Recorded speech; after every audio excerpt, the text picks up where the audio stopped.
ကျောင်းဆရာကောင်းလာတော့ဆေးရင်ပါပြဿနာဒီခေတ်မှာပဏိစီဝါဆေးဆိုတာနားမစိမ့်တော့ပါဘူးပိုးသက်ဆေးလို့လည်းအရက်ထဲမှာအလွယ်ခေါ်ကြပါတယ်အရင်ဆိုရင်တခုခုနာဖျားရင်ဆေးတောက်ရမှာကြောက်တတ်ကြပါတယ်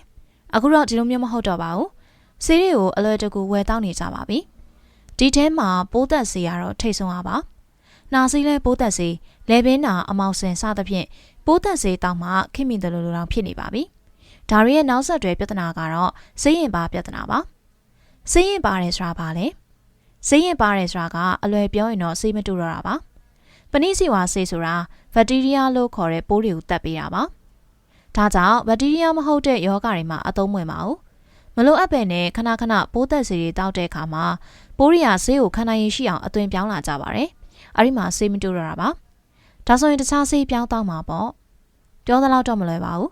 ဆေးပြောင်းတောက်တယ်ဆိုတော့ပိုပြီးအစစ်မြင့်တဲ့ဆေးကိုပြောင်းပြီးတော့တောက်ရမှာပါဒါဆိုရင်ငွေကုန်ကြေးကျပိုများလာမယ်ဆေးရဲ့ဘေးထွက်ဆိုးကျိုးတွေကိုလည်းထည့်သွင်းစဉ်းစားမှာပါဘာတွေဖြစ်လာနိုင်လဲပုံမှန်တောက်နေကြဆေးနဲ့မပြောက်တဲ့အခါဆေးမြင့်တွေကိုသုံးလာပါမယ်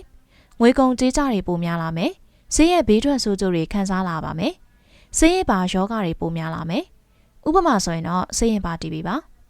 ဆေးရင်ပါပိုးတွေသူများစီကိုကူးသွားတဲ့အခါသူများပါကူးသားရခတ်သွားပါလိမ့်မယ်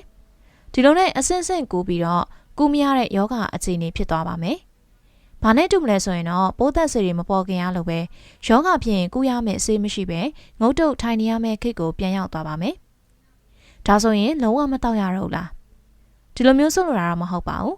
ပိုးသက်ဆေးဆိုတာအရန်ကောင်းပါတယ်ပိုးသက်ဆေးပေါ်ကလေးကစပြီးတော့အခုထိလူသက်ပေါင်းများစွာကိုကဲတင်နိုင်ခဲ့ပါတယ်။ဒါကြောင့်မလို့ပိုးသက်ဆေးဆိုတာနောက်အနာဂတ်ချိန်ထိလိုအပ်နေမှာပါ။ဒါကြောင့်ဆေးရင်ပါမဖြစ်အောင်ပဲသတိထားမှာပါ။ဆေးရင်ပါမဖြစ်အောင်လို့ဘယ်လိုမျိုးကာကွယ်ကြမလဲ။ဆေးရင်ပါဆိုတာပိုးသက်ဆေးကိုမစင်မကျင်တောက်ရကနေပြီးတော့ဖြစ်လာတာပါ။ဒါကြောင့်ပိုးသက်ဆေးကိုမလိုအပ်ဘဲနဲ့မတောက်ပါနဲ့။လိုမလိုသိရအောင်လို့လဲဆရာဝန်နဲ့ပြတာပါ။နေမကောင်းဖြစ်တိုင်းမှာပိုးသက်ဆေးကိုမတောက်ပါနဲ့။ဆေးဆိုင်ရာဆက်ဆေးတွေအလွယ်တကူဝယ်မတောက်ပါနဲ့ပိုးသက်ဆေးတောက်မယ်စဉ်းစားတိုင်းဆရာဝန်နဲ့တိုင်ပင်ပါဆရာဝန်ကလိုအပ်လို့တောက်ခိုင်းတဲ့အခါဆေးပတ်လျောင်တောက်ပါတောက်ရမယ့်ပမာဏအကျဉ်းကြီးရက်အတိအကျတောက်ပါ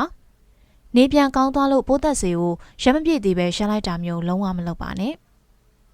ဟုတ်ကဲ့ပါရှင်အခုလိုဗီဒီယိုလေးတွေကိုအပတ်စဉ်နေ့စဉ်တင်ဆက်ပေးနေမှာမို့ကျမတို့ရဲ့ Mental Power Page တွေကိုလည်း Like and Follow လုပ်ထားနိုင်ပါတယ်ရှင်အားလုံးကျေးဇူးများတင်ပါတယ်ရှင်